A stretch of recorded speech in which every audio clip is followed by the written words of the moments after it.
할렐루야.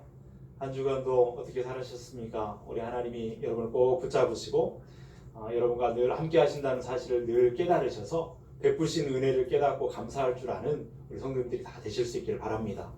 하나님과 행복한 동행을 이루시는 우리 성도님들, 또 가정에서 예배하시는 우리 믿음의 가정들 위에 우리 하나님의 은혜와 평강이 가득하시기를 축원드립니다. 우리가 지난주에 생각했던 말씀을 우리 한번 떠올려 보면, 예수님의 말씀에 순종해서 제자들이 이제 배를 타고 바다로 나갔지요. 그 바다로 나갔는데 순종해서 나갔던 그 길이 거스르는 그 바람을 만나게 됩니다. 역풍을 만나게 돼서 그 바다 한복판으로 막 떠밀려 가면서 죽을 고생을 했던 제자들의 모습을 우리 함께 나누었습니다. 그때 예수님께서 물 위를 걸으셔서 그들을 찾아오셨고, 또 그들을 건져주셨던, 그 어려움에서 건져주셨던 일들을 우리가 함께 나누었죠. 그때 제자들은 영적으로 마음이 둔감해져 있었습니다. 그래서 돌처럼 굳었던 그 마음으로 예수님이셨지만 예수님을 알아보지 못했죠. 그래서 귀신인 줄 알고 그 유령인 줄 알고 놀라워했다, 그렇게 말했고, 예수님의 배에 오르셔서 바람과 바다가 잔잔하게 됐지만 예수님의 능력을 경험했던 사람으로 당연한 일이었음에도 불구하고 이상히 여길 만큼 그들은 놀라워했다. 그 이야기를 우리가 생각해 보았습니다. 어쨌든 이제 주님으로부터 그 어려움 가운데, 죽음의 위기 가운데서 건진받은 후에 예수님과 제자들이 탔던 그 배는 이제 게네사렛이라고 하는 곳에 닿게 되었습니다. 오늘 말씀이 거기서부터 이제 시작을 하는 것이죠. 그렇다면 이 게네사렛에서 어떤 일이 벌어졌는가, 어떤 일이 있었는가, 오늘 말씀은 우리에게 그것을 전해주고 있는데, 그 내용을 먼저 살펴보기 전에 우리가 한 가지 확인해야 될 것이 있습니다. 그게 뭐냐면, 예수님께서 떡 5개와 물고기 2마리를 가지고 수만 명의 사람들을 먹이신 다음에 제자들을 재촉하셔서 너희들 먼저 가라 했던 그 목적지가 있었잖아요. 어디로 가라 했는지 여러분 기억하시나요? 거기 어디냐면 건너편 벳세다라고 가라, 이렇게 이야기를 했었습니다. 한번 확인을 해보시면 마가복음 6장 45절 말씀입니다. 거기에 보니까 이렇게 기록하죠. 예수께서 즉시 제자들을 재촉하사 자기가 무리를 보내는 동안에 배 타고 앞서 건너편 벳세다로 가게 하시고, 이렇게 말씀하십니다. 분명하게 예수님이 가라 하신 곳은 벳세다였습니다. 그런데 이상한 것이 있습니다. 이 동일한 사건을 기록하고 있는 누가복음 9장에 가서 보면 이 벳세다에서 오병이어 사건이 있었다라고 하는 것으로 말씀을 전해주고 있다 하는 것이죠. 누가복음 9장 10절 말씀에 보니까 사도들이 돌아와 자기들이 행한 모든 것을 예수께 여쭈니 데리시고 따로 벳세다라고 하는 고을로 떠나가셨으니, 그러면서 그 이후에 나오는 글을 읽어보면 거기서 오병이어의 기적이 일어났다라고 하는 것을 말해주고 있습니다. 이상하다고 하는 것이 바로 이 부분입니다. 뭐냐면 지금 그 놀라운 오병이어의 사건이 어디서 일어났냐면 벳세다에서 일어났다라는 거예요. 그런데 예수님은 제자들을 불러서 너희들은 먼저 가라 하신 곳이 어디라고요? 벳세다로 가라고 하셨다는 거예요. 그렇다면 이상하지 않습니까? 그런 질문이 생기죠. 아니 예수님, 여기가 지금 벳세다인데 우리가 배 타고 벳세다로 가라니 어디로 가라는 말씀입니까? 의아한 생각을 우리가 할 수가 있다는 것이죠. 또 이상한 것은 여기 있습니다. 역시 동일한 사건을 기록하고 있는 요한복음 6장에 가서 보면 제자들이 배를 타고 가는데 그 목적지가 벳세다가 아니라 가버나움이었다고 가르쳐주고 있거든요. 그렇다고 한다면 여러분 요한복음 6장 16절 17절에 보면 이렇게 기록합니다. 저물매 제자들이 바다에 내려가서 배를 타고 바다를 건너 가버나움으로 가는데 이미 어두웠고 예수는 아직 그들에게 오시지 아니하셨더니, 어디로 가고 있다고요? 가버나움으로 가고 있다고요. 예수님이 재촉해서 보내신 곳이 이 마가복음에는 벳세다였는데 요한복음에 보니까 가버나움으로 가고 있다는 것입니다. 헷갈리죠? 헷갈리기 시작합니다. 어떤 것이 헷갈리는 거예요? 지금 오병이어 사건이 일어난 곳이 도대체 어디일까요? 제자들이 지금 배를 타고 가는데 어디를 향해 가고 있을까요? 벳세다로 가고 있는 것입니까? 가버나움으로 가고 있는 것입니까? 우리는 여기서 헷갈리기 시작하는 거예요. 여러분 어떠셨어요? 복음서를 읽다 보면 그거 헷갈리지 않던가요? 제가 이렇게 말씀드리면 한 번도 그렇게 헷갈린 적이 없는데 목사님이 지금 말씀하시니까 지금 헷갈리기 시작한다고 말씀하시는 분이 있을지도 모르겠습니다. 그런데 이 부분 복음서를 이제 우리가 읽다 보면 사복음서나 이 복음서를 함께 이제 비교하면서 같이 읽게 되는데 이 부분에서 좀 헷갈리게 됩니다. 그래서 저도 그 부분이 좀 이제 헷갈려서 여러 가지 자료들을 찾아보는 가운데 여러 성경학자들이 주석을 해놓은 것을 이렇게 살펴보면 그걸 종합해 보면 이런 거였어요. 뭐냐면 이 벳세다라고 하는 곳이 어떤 한 작은 동네를 지칭하는 그런 표현이 아니라는 거예요. 그래서 넓은 지역, 구름을 표현하는 그런 말이라는 것이죠. 그래서 오병이어 기적이 일어난 곳은 그 벳세다 주변에 조금 언덕집 그런 들판이었다라고 하는 것을 말해주는 것이고, 예수님께서 무리들을 다 해산시켜주고 제자들을 불러서 너희들은 배 타고 건너편 벳세다로 가라 이렇게 말씀하실 때 그 벳세다는 그 인근에 바닷가가 길게 펼쳐져 있는데 그 중에 어느 한 곳을 가라 하신 거였다라는 거예요. 그래서 그 어떤 한 곳을 지목하고 그것을 제자들과 약속한 그런 것을 볼 수가 있습니다. 그런데 제자들이 배를 타고 그곳을 향해 가는데 바람을 만난 거예요. 거스르는 바람으로요. 그래서 그 바람에 의해서 배가 떠밀려 가는데 바다 한복판으로 떠밀려 갔다라고 하는 것입니다. 그래서 이제 그 떠밀려간 바다 한복판에 있는 제자들을 물 위를 건너 예수님이 찾아오시게 되었고, 바람과 바다는 잔잔하게 되었고 그들은 살게 되었고, 예수님과 그 일행은 가버나움이 아니라 남쪽인 게네사렛이라고 하는 곳으로 가게 되었다라고 하는 거예요. 원래는 제자들과 약속해서 가버나움으로 가기로 이제 약속이 되어 가려고 했었는데 예수님의 계획은 가버나움이 아니라 그 떠밀렸던 그 바다에서 게네사렛이라고 하는 그 남쪽으로 도착하게 되었다라고 하는 것으로 설명을 하고 있는 것을 보게 됩니다. 혹시 여러분들 성경을 읽으면서 복음서를 읽다가 이 부분이 좀 이렇게 차이가 나는데 어떤 문제인가 헷갈리게 되면 이렇게 이해를 하시면 좋겠습니다. 자, 이렇게 해서 이제 게네사렛에 그들이 이제 도착하게 되었는데, 이 게네사렛이라고 하는 곳은 어떤 곳인가 우리가 알 필요가 있겠죠. 이 게네사렛, 이것은 바로 가버나움에서 남쪽으로 그 갈릴리 해변을 쭉 따라서 펼쳐진 그런 지역입니다. 이 게네사렛이라고 하는 동네는 어떤 한 동네를 지칭하는 그런 것이 아니라 그 동네 그 일대 그 전 지역을 가리켜서 하는, 넓은 지역을 가리켜서 하는 그 말이 바로 게네사렛이라고 하는 그런 말이었어요. 그러니까 게네사렛이라는 지역에 여러 동네들이 있게 되는 것이죠. 그래서 그 유대의 역사자였던 요세푸스라는 사람의 글에 보면은 이 게네사렛 지역의 이야기를 전해주고 있는데, 그 게네사렛 지역의 여러 동네들 도시 가운데 대표적인 중심을 이루는 도시가 어디였냐면 막달라였다는 거예요. 막달라 하면 막달라 마리아를 기억하시기도 하죠. 예, 그 막달라요. 이 막달라라고 하는 지역, 그 도시가 있는데 그 도시에는 그 중심을 이루고 게네사렛 지역의 중심을 이루는 도시였는데 그 도시에는 주민이 4만 명이 살고 있었다라는 거죠. 4만 명 뭐 그만큼 살았는가보다가 아니라 여기 2000년 전에 4만 명이 모여 살았던 도시였다라고 하는 것은 굉장히 번성한 도시였다는 사실을 우리가 알 수가 있습니다. 그래서 갈릴리 해변에서, 갈릴리 바다에서 고기를 이렇게 낚잖아요. 고기를 건져오면 그 고기를 다 모아가지고 그것을 파는 곳이 어디였냐면 그 막달라라고 하는 도시에 있었다는 거예요. 사람들이 늘 북적대는 곳이 그 도시가 바로 막달라였죠. 그 게네사렛 지역에 있는 도시였습니다. 이 게네사렛이라고 하는 곳은 또 어떤 곳이었냐면 샘이 솟아나는 곳이었어요. 물이 늘 흐르는 그런 분천이 많이 있어가지고 땅이요 비옥했습니다. 그래서 농사짓기 아주 좋은 곳이어서 포도도, 올리브도, 무화과도 지천에 열리는 그렇게 살기 좋은 곳이 바로 게네사렛 지역이었다는 것이죠. 그래서 여러분, 그 많은 사람들이 그곳에 살기를 원하고 그곳에 사는 사람들을 부러워하는 곳이 바로 게네사렛 지역이었다. 이 요세푸스의 글에 보면 그렇게 나오는 거예요.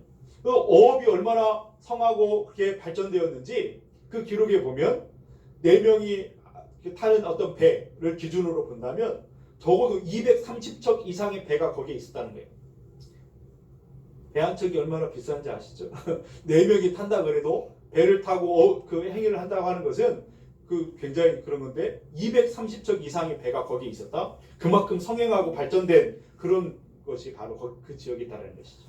그래서 종합적으로 그들의 어떤 주석학자들의 연구에 보면, 종합적으로 보면 그 게네사렛 지역은 아주 비옥한 지역이었다. 농사면 농사, 물고기 잡는 것이면 고기 잡는 것대로 다 풍성하게 거두는 곳이었다. 평온한 지역이었고 평화로운 지역이었고 목가적으로 사람이 살기에 참 적합한 좋은 지역이었다라는 사실을 우리가 알 수가 있는 것입니다. 그런데 그곳에 예수님과 그 제자들이 도착하게 되었다라는 거예요. 그럼 어떤 일이 벌어졌는가? 오늘 본문에 예수님께서 도착하신 이후에 그 게네사렛 지역의 주민들이 대단히 분주하게 움직이고 있는 모습을 보여주고 있습니다. 55절 앞부분에 보니까 이렇게 말하죠. 그 온 지방으로 달려 돌아다니며 말씀합니다. 예수님이 도착하신 다음에 지금 막 사람들이 걸어다니는 게 아니라 막 분주하게 여기 뛰고 저기 뛰고 막 다 하는 그런 모습을 보여줍니다. 왜 그들이 그렇게 분주하게 되었는가? 예수님이 그곳에 지금 오신 분이 예수님이었기 때문이라는 거예요. 54절 말씀에 보면 배에서 내리니 사람들이 곧 예수신 줄을 알고 그 온 지방으로 달려 돌아다녔다. 이렇게 기록하고 있죠. 사람들이 막 예수님이 이곳에 오셨다고, 예수님 그때 그분이 여기에 오셨다고 막 사람들이 막 분주하게 뛰어다닙니다. 배에서 내리신 분이 예수님이기 때문에 그들이 지금 막 분주하게 바쁘게 또 뛰어다니는 모습을 보게 돼요. 만약에 배에서 내리신 분이 예수님이 아니었다면 그들은 무덤덤했을 것입니다. 그냥 관심이 없었을 거예요. 바쁠 이유가 하나도 없는 것이죠. 그렇다면 예수님께서 오신 것이 왜 이들로 하여금 분주하게 하고 바쁘게 만들었는가라고 하는 것이 궁금합니다. 그 이유가 무엇이었을까?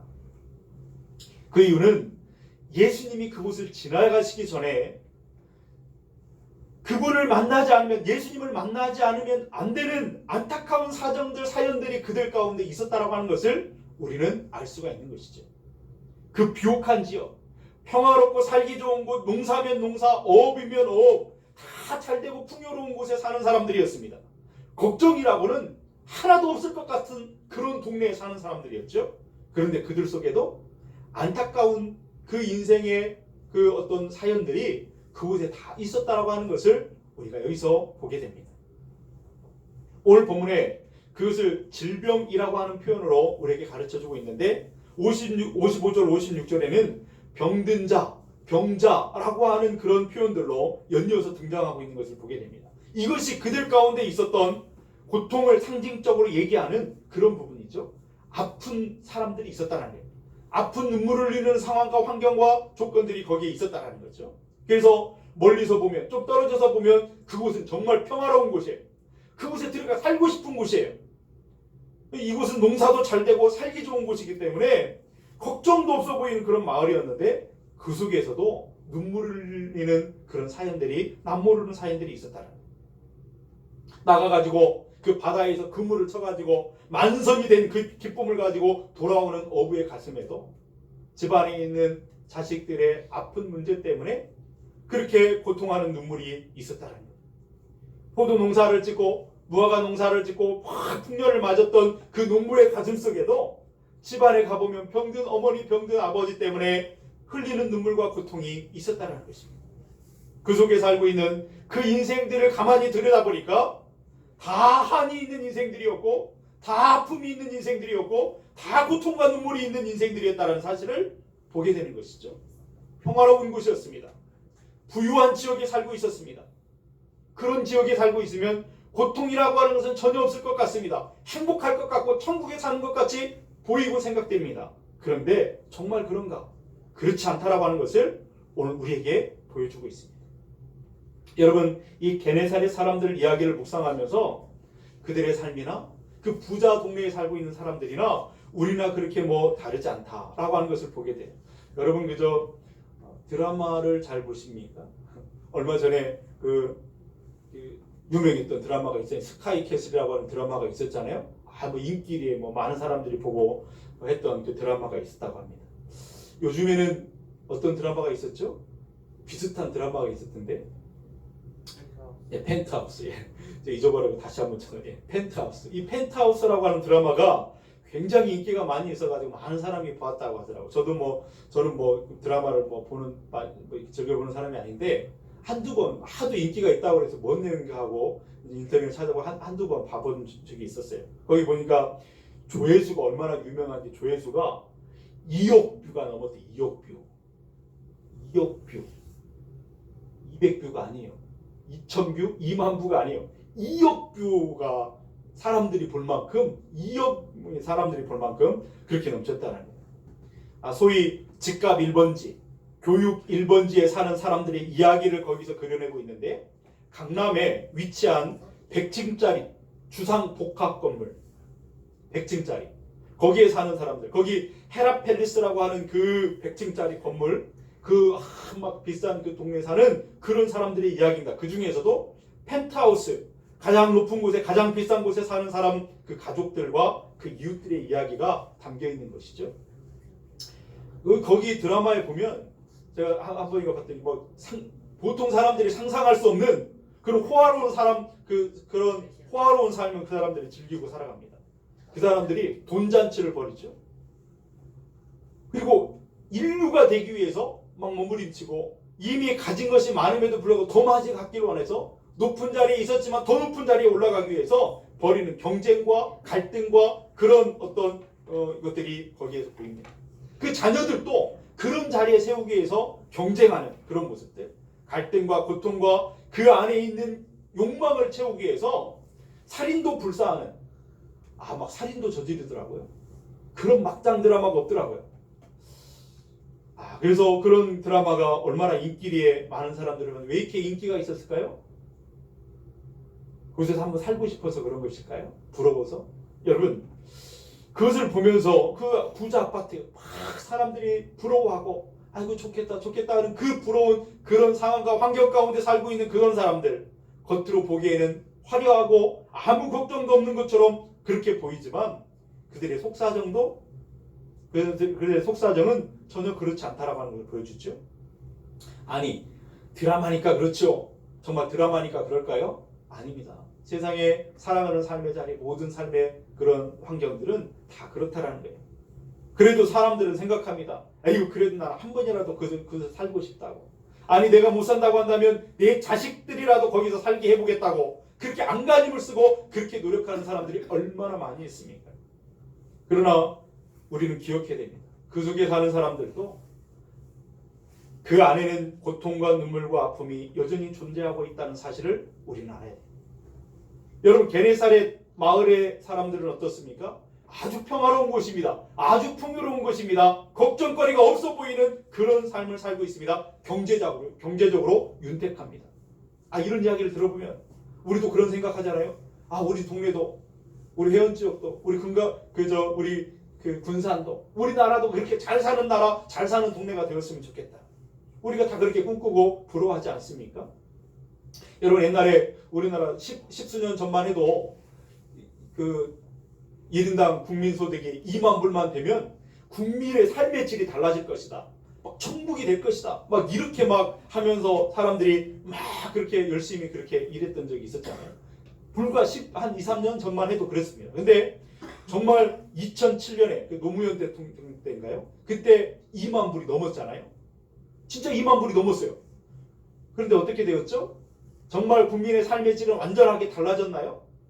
천국이 이루어졌나요? 그렇지 않습니다. 달라진 것이 많이 있었던 것도 아닌 것 같아요. 지금은 여러분 3만 불 시대가 2020년에 3만 불 시대가 넘다 그러죠? 아니 2만 불, 3만 불 시대가 되었지만 여전히 그의 삶은 국민들의 삶은 달라진 것이었고 여러 가지 어려움이 있었다고 하는 사실을 우리가 생각해 보면서 앞으로 4만 불 시대, 5만 불 시대가 된다 할지라도 여전히 불행의 문제, 아픔의 문제, 고통의 문제, 눈물의 문제는 여전히 그 사회 안에 여전히 퍼져 있다라고 하는 사실을 우리는 생각할 수가 있을 것입니다. 그런데 많은 사람들이 속고 있는 것이 있다라는 것이죠. 마치 우리가 게네사렛처럼 좋은 나라, 좋은 동네에 살면 행복하겠지, 천국을 누리며 살겠지, 모든 것이 다 이루어지는 삶이겠지 우리는 생각합니다. 그러나 물질적 소득이 보장돼서 인생의 문제, 인생의 고통과 눈물의 문제는 해결되는 것이 아니라는 사실을 우리는 말씀을 통해서 다시 한번 깨닫게 됩니다. 오늘 본문이 상징적으로 말해주는 것은 그 게네사렛 주민도 고통 가운데 있었다라고 하는 사실을 보여주고 있고 그 고통 가운데 있다가 예수님께 나왔다라고 하는 것을 말씀해주고 있습니다. 여기 질병이라고 하는 것은 몸의 그 육체의 질병만 가르치는 것이 아닙니다. 우리가 살면서 겪게 되는 마음의 아픔들, 영혼의 아픔과 고통과 이것들이 얼마나 많은지 우리는 말로 다 할 수 없는 것이죠. 여러분, 코로나 시대를 우리가 겪으면서 그 외국에 사는 사람들은요, 그 한국을 부러워한다 그러잖아요. K 방역. 세상이 얼마나 지금 뭐 시끄럽고 혼란한 가운데 있습니까? 우리 한국에 들어와서 살고 싶다고 하는 사람들, 외국인들 그렇게 많다고 하잖아요. 그런데 정작 우리 대한민국에 살고 있는, 이 땅에 살고 있는 우리들은 어떻죠? 그래도 감사 조건을 갖고 감사하다고 여기나요? 그렇지 않은 것 같습니다. 우리 국민들 사이에 마음 가운데 사라진 것들이 있는 것 같습니다. 세상 사람들, 외국인들은 이구공성으로 대한민국을 부러워하고 여기에 살고 싶다 그렇게 말하는데 정작 우리들 안에 그런 것은 다 사라졌어요. 오히려 우리 국민들 마음 가운데 화가 막 가득한 것 같습니다. 모든 국민들이 심각한 원망이라고 하는 병에 걸려 있는 것처럼 보이는 그런 모습이 있습니다. 다 우울합니다. 다 고통과 눈물이 흘리는 것 같습니다. 환하게 웃고 있는 그런 사람들의 얼굴을 찾아보기가 힘듭니다. 사라진 것이 무엇일까요? 그 마음 가운데 있는 감사가 사라졌습니다. 이미 받은 은혜를 잃어버렸습니다. 깨닫지를 못합니다. 그리고 기쁨이 사라져버렸어요. 평안이 없어졌어요. 증오가 가득합니다. 그 사라져버린 자리에 채워진 것은 증오와 원망과 불평이 가득합니다. 누군가에게 그 문제를, 그 책임을 떠넘기려고 하는 그런 정죄하려는 마음만이 국민들 속의 마음 가운데 꽉 들어차 있는 것처럼 보이는 그런 시대가 되었습니다. 그것을 적나라하게 보여주는 것이 정치만 봐도 그렇잖아요. 막 정당끼리 싸워가는 모습들을 보면 정말 그것이 하나의 어떤 우리 국민 사이에 일어나는 그런 모습들이 아닌가 보게 됩니다. 전부 정죄하고 있습니다. 원망하고 불평하고 모두가 다 그런 원망병에 걸린 것처럼 그렇게 보입니다. 감사하는 삶이라고 하는 것은 잃어버렸어요. 기뻐하는 삶이 없어졌어요. 주신 은혜에 대한 깨닫고 감사하고 하나님 앞에 찬양하고 예배하는 것은 사라져가고 있는 시대에 정말 그렇게 어려운 가운데 있는 것을 보게 됩니다. 그 와중에 사람들의 마음에 증오는 또 커져가고 또 상처는 깊어져가고 국민들의 마음이 갈래갈래 찢겨지면서 만신창이가 되어가는 그런 모습들이 보게 됩니다. 한마디로 우리나라는 경제적으로 본다면 선진국 대열에 있는 것 같고 뭐 여러 가지 부분이 있지만 코로나19로 인해서 다들 어렵고 힘든 상황에 있지만 그래도 옛날에 비하면 괜찮은 시대에 살고 있지만 그럼에도 불구하고 우리의 몸과 마음과 영혼의 병이 들어서 너무나 고통 가운데 있는 모습을 보게 됩니다. 그렇다면 이제 우리는 뭘 할 수 있을까? 뭘 해야 되는가? 오늘 말씀은 그 해답을 우리에게 분명히 주고 있습니다. 그것은 다른 것이 아니라 오늘 너희들도 이 게네사렛 사람들처럼 주민들처럼 그렇게 하라는 것입니다. 그렇다면 이 게네사렛 사람들은 무엇을 했는가? 그들이 한 것이 무엇입니까? 예수님께서 오셨다는 사실을 알자마자 그들은 막 분주해졌어요. 그 자신들 안에 있는 아픔의 문제, 고통의 문제, 눈물을 흘리는 그 문제거리들을 다 가지고 들고 나와서 예수님 앞에 나왔습니다. 그리고 눈물로 그 앞에 내려놓고 호소하는 거예요. 그것이 게네사렛 사람들이 했던 일이었다라는 것입니다. 오늘 말씀해 보니까 예수신 줄을 알고 이렇게 말하잖아요. 그래서 안다라고 하는 이 단어가 에피기네스코라고 하는 그런 단어입니다. 기네스코라는 단어와 에피라는 단어가 합쳐진 합성어인데 기네스코라고 하는 말은 안다라고 하는 뜻을 갖고 있습니다. 그런데 그 에피라고 하는 접두어가 붙어가지고 정말 잘한다 이런 뜻을 갖고 있거든요. 그러니까 먼저는 그들이 뭘 알았냐면 무엇을 잘 알았냐면 먼저는 예수님이 오셨다라고 하는 것을 잘 알았습니다. 다른 것이 아니라 예수님이 그들 가운데 오셨다라는 걸 알았고 더 중요한 것을 알았는데 그것이 뭐냐면 그 예수님이 어떤 사람과 어떤 능력을 가진 분이시라는 사실을 그들이 잘 알고 있었다라고 하는 것입니다. 그래서 사방으로 막 뛰어다니면서 사람들을 데리고 옵니다. 그 아픔의 원인들이 되는 그 문제들을 가지고 예수님께로 모여들었다라는 거예요. 오늘 본문이 그것을 말해주고 있습니다. 그들이 그렇게 한 것처럼 오늘 너희들도 그렇게 하라고 오늘 말씀은 우리에게 가르쳐주고 있습니다.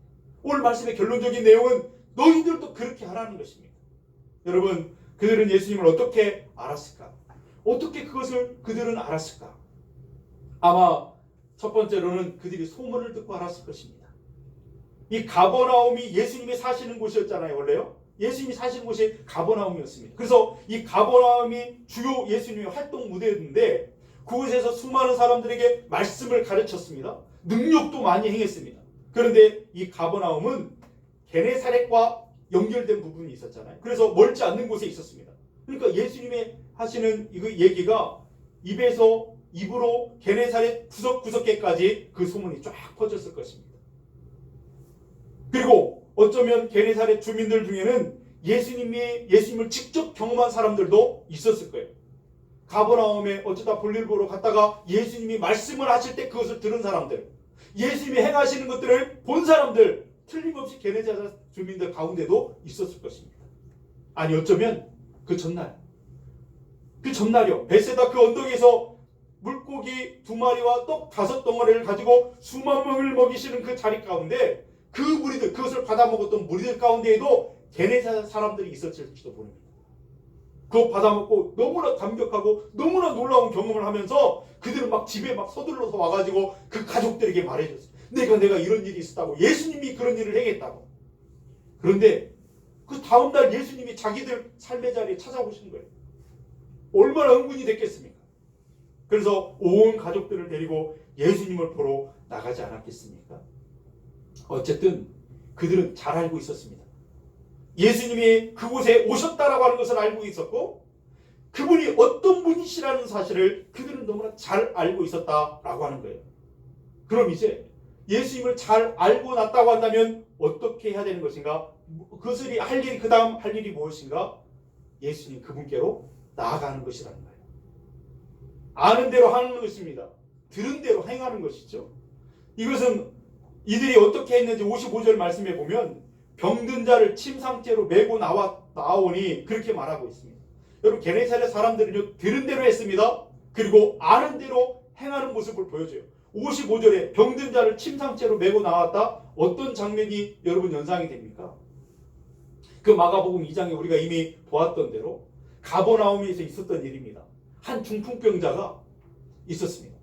친구들이 그 중풍병자를 예수님께 데리고 가서 낫게 해주고 싶었어요. 그래서 중풍병자를 데리고 가는데 침상째 들고 가서 떠밀고 가서 예수님을 만나러 가지 않았습니까?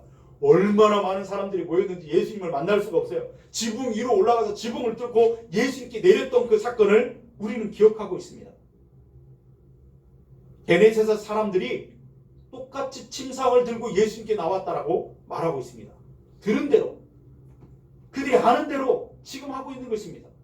자기들이 들어보니까 가버나움에서 어떤 그 중풍병자를 침상째 메고 가서 예수님께 나왔더니 예수님이 은혜를 주셔서 나왔더라. 우리도 지금 침상째 들고 가자. 그러면서 지금 하는 것이죠. 이것이 들은 대로 아는 대로 자기들이 하는 그것이 바로 그들의 믿음이었습니다. 그뿐만이 아니라 56절 말씀에 보면 예수께 그의 옷가에라도 손을 대게 하시기를 간구하니 손을 대는 자는 다 성함을 얻으니라. 여러분 어떤 장면이 연상이 되죠? 이것도 여러분 가버나움에서 있었던 일입니다. 거기에 보면 사람들이 막 수없이 많은 사람들이 예수님 주변을 둘러싸고 예수님의 가는 길에 따라갔어요. 그런데 그때 어떤 한 여인이 예수님 뒤에 가만히 오더니 그의 옷자락에 손을 대지 않았었습니까? 그 여인이 누구였죠? 12년 동안 12해를 혈루증으로 고생하고 아파하고 고통하던 여인이었습니다. 그런데 그 여인이 예수님의 옷가에라도 손을 대면 고침받을까 하여 손을 대지 않았습니까? 그리고 어떻게 되었죠? 고침받았습니다. 그 여자의 이야기가, 고침받았던 그 여자의 이야기가 소문으로 쫙 퍼졌을 거예요. 그럼 이 대목을 가만히 묵상하면서 그런 생각도 한번 해봐야 돼요. 혼자 그냥 생각이. 사실이 아닐 수 있어요. 혼자 생각을 해서 이 여자가 원래는 게네사렛 주민은 아니었을까? 그렇다고 어쩌다가 가버나움에 갔다가 예수님을 만나고 그런 은혜를 경험한 것은 아니었을까? 이런 생각도 해봤습니다. 어쨌든 그 이야기가 게네사렛 사람들의 소문으로 들었든 아니면 그 여자를 통해서 직접 들었든 그들은 그 게네사렛 주민들은 알았기 때문에 그 지금 자기 집에 있는 그 아픔의 문제들, 고통의 문제들, 눈물을 옆에 있는 그런 문제들, 지금 예수님을 직접 자기 집에 초청해가지고 지금 그렇게 모실 수 있는 그런 시간이 없으니까 그분이 여기를 지나가시기 전에 길바닥이라도 좋고 시장바닥이라도 좋고 어떤 자리에도 좋고 그곳에 나아가 주님 계신 곳에 나아가 그분의 옷자락이라도 손을 대게 해달라고 해보자. 그때 그 여인이 그랬던 것처럼 우리가 그렇게 해보자 하고 그 애절하고 간절한 그 모습이 게네사렛 주민들이 예수님께 가졌던 믿음이었다 하는 것입니다. 게네사렛 사람들은 아는 대로 했습니다. 그리고 게네사렛 사람들은 들은 대로 행하는 모습을 보게 되죠. 여러분, 오늘 말씀은 우리들에게 그렇게 하라고 말씀하고 명령하고 있는 것을 듣게 되길 바랍니다. 여러분, 우리도 예수님이 누구이신지를 아는 사람들 아니겠습니까? 게네사렛 주민들은 소문을 들어서 알고 어떤 누군가의 증언을 통해서 알았다고 한다면, 우리들은 기록된 하나님의 말씀을 통해서 예수님 그분이 누구이신가에 대해서 아는 사람들이 되었습니다. 그리고 은혜 받은 이들의 간증들을 통해서 예수님 그분이 어떤 사랑과 어떤 능력을 가졌던가를 우리는 간접적으로 경험해서 알고 있습니다. 그리고 우리 지난날 삶을 돌아보십시오. 지난날 우리의 인생들을 돌아보면서 예수님을 믿고 살아올 때 어렵고 힘든 일을 만났지만 그때 예수님이 내게 찾아와 어떻게 은혜를 베풀어 주셨는가를 우리는 경험을 통해서, 체험을 통해서 예수님 그분이 어떤 분이신가를 알고 있습니다. 예수님이 어떤 분이신지를 알았다고 한다면 이제 우리가 할 일은 무엇일까요? 다른 것 없습니다. 간단합니다. 나를 힘들게 만들고 나를 고통스럽게 하고 슬프게 만드는 그 온갖 문제들을 가지고 예수님께 나아가는 것입니다. 예수님께 달려가는 것입니다. 무엇을 근거로 예수님께 가는 것일까요? 내가 알고 있는 예수님의 그 모습에 대한 믿음을 근거로 예수님께 나아가는 것입니다. 그래서 여러분, 과거의 경험, 과거의 체험은 오늘을 살고 미래를 살아가는데 중요한 길잡이 역할을 한다는 사실을 우리는 알아야 됩니다. 작년인가 서울에 살고 있는 제 조카가 급하게 수술을 하는 그런 일이 있었습니다. 어려운 수술을 그렇게 했었는데 그 아이가 이제 여자아이인데 결혼한 지 얼마 안 됐는데 큰 수술을 받게 되었어요. 그래서 걱정이 돼서 그 누님 딸인데 그 누님이 기도를 부탁해서 이제 기도를 하는데 제가 무엇보다 우리 주님을 의지하고 그렇게 기도했습니다. 하나님, 제 조카를 살려주십시오. 수술을 잘 되게 해주셔서 고쳐주십시오. 그렇게 기도했습니다. 제가 하나님 예수님을 의지하고 무엇을 근거로 그렇게 기도했냐면 과거의 제 경험을 근거로 해서 그렇게 기도할 수 있었습니다. 저도 어렸을 때 뭔가를 그때 언젠가 간증한 적이 있었어요. 뭘 잘못 먹어가지고 거의 죽을 뻔한 적이 있었습니다. 그냥 쭉 늘어져가지고 막 구토하고 정말 어렸을 때 막 거의 죽을 뻔한 적이 있었거든요. 그때 어머니가 옆에서 기도하고 제가 정말 간절하게 하나님 나를 살려달라고 그렇게 주님 붙들고 그렇게 기도했더니 주님이 그때 저를 깨끗하게 치료하셨고 그렇게 오늘 이 자리에서 말씀을 전하는 자로 세워주셨거든요. 그래서 저는 그때 주님이 어떤 분이시라는 사실을 그때 알았습니다. 제가 알고 있는 그 주님이 지금 제 마음에 여전히 계시다는 사실을 알고 있거든요. 그래서 그때 그 일을 근거로 해서 하나님 제 조카도 살려주십시오. 고쳐주십시오. 그렇게 기도한 것이거든요. 예수님이 어떤 분인 줄을 알기 때문에 그때만 기도한 것이 아니라 오늘 무슨 일이 당한다 할지라도 또 그렇게 기도할 것입니다. 내 지나온 삶에 베푸셨던 그 은혜, 그것을 근거로 해서 하나님 또 그렇게 해주십시오. 앞으로도 마찬가지입니다. 어떤 일이 어떤 상황 가운데 일어나든지 간에 예수님이 누군지를 알기 때문에 그분의 사랑과 그 능력을 알기 때문에 저는 또 예수님께 나아가 기도하고 그렇게 살 것입니다. 오늘 우리 건강의 모든 가족들이 그렇게 살아가실 수 있기를 주님의 이름으로 축원드립니다. 몸이 아플 때만이 아닙니다. 살다 보면 마음이 더 아플 때가 많잖아요. 사랑했던 사람들, 그들이 우리의 마음을 섭섭하게 할 때도 있습니다. 사랑했던 사람들이 내 곁을 떠나갈 때도 있습니다. 정말 이 사람이 나한테 이럴 수가 있나? 그렇게 서운할 때가 있어요. 마음이 아프게 할 때가 있습니다. 어느 누구에게도 말도 못하고 혼자 그렇게 눈물이 흐르는 형편 가운데 있을 때가 있습니다. 그때 우리는 알고 있습니다. 세상의 사람들은 나를 떠나고 나를 배신하고 다 간다 할지라도 예수 그리스도 그분만큼은 나를 떠나지 않고 나의 곁에 계셔서 나를 붙잡고 나를 안고 계시다는 사실을 우리는 알고 있다는 거예요. 그렇다면, 안다면 우리는 어떻게 해야 될까요? 외롭고 힘들고 나 혼자만 있는 것처럼 버림받아 나 혼자만 있는 것 같은 그런 형편에 있다 할지라도 그것을 아는 사람이라면 그분께 나아가는 것입니다. 믿음으로 나아가는 것입니다. 그래서 그분이 주신 위로를 얻고 힘을 얻는 사람들, 저와 여러분이 되어야 될 줄로 믿습니다. 오늘 우리의 문제는 거기에 있습니다. 예수님 그분이 누구이신지를 아는데도 불구하고 오늘 가만히 앉아있다는 것이 문제입니다. 주님의 은혜를 더 사모하고 그분께 더 나아가야 되는데, 더 가까이 나아가기 위해서 몸부림쳐야 되는데 가만히 앉아 있는 것, 이것이 우리의 문제라 하는 것입니다. 사랑하는 여러분, 예수님께 더 가까이 나아가시는 분들이 될 수 있기를 축복합니다. 그분 앞에 나아가 엎드리는 사람들이 될 수 있기를 바랍니다. 주님의 옷가에라도 손을 댈 수 있기를 간절하게 구하는 그런 사람들이 될 수 있기를 바랍니다. 그것이 기도를 통해서 표현되든지 무엇을 통해서 표현되든지 주께로 나아가는, 주님께로 더 가까이 나아가는 우리 금강의 모든 성도님들 되기를 주님의 이름으로 축원드립니다. 여러분, 시간이 없습니다. 그냥 지체하고 내일 하지 모레 하지 지체할 시간이 없어요. 지금은요. 예수님이 지금 지나가시면 다시 언제 주님을 만날 수 있는 시간이 있을지 모릅니다. 우리의 시간이 내일 당연히 주어진다고 그렇게 자부할 수 있는 사람이 있습니까? 시간이 없습니다. 여러분, 참 지금 예수님이 지금 오셨다 알고 있어요. 그러면 그 침상이라도 좀, 집이라도 좀 청소하고 그분을 모셔드릴까? 아니, 내 몸이 지금 오랫동안 누워 있었기 때문에 냄새나니까 몸도 씻고 좀 옷도 갈아입고 예수님 만나러 갈까? 아닙니다, 여러분. 있는 그대로, 있는 모습 그대로 침상째 들고 주님 앞에 나아가는 것, 그러기를 주님이 원하고 계시다는 것입니다. 내 인생의 모습 그대로, 냄새나면 냄새나는 모습 그대로, 문제 있으면 문제 있는 모습 그대로 주님께 나아가서, 주님 앞에 포장할 것이 아무것도 없어요. 그냥 주님께로 나아가는 겁니다. 나아가서 주님의 옷자락이라도 손을 대게 해주시기를 갈구하는 그 간절한 믿음을 우리 금강의 모든 가족들이 갖게 되기를 주님의 이름으로 축원드립니다. 주님은 그렇게 나오는 사람들을 불쌍히 여겨주십니다. 긍휼히 여겨주시죠. 그래서 56절의 말씀에 보니까, 뒤에 보니까 예수께 그의 옷가에라도 손을 대게 하시기를 간구하니 손을 대는 자는, 믿음으로 손을 뻗어 주님의 옷가에라도 손을 대는 자는 다 성함을 얻으니라. 다 고침받고 회복되는 은혜를 입었다라고 말씀하고 계시죠.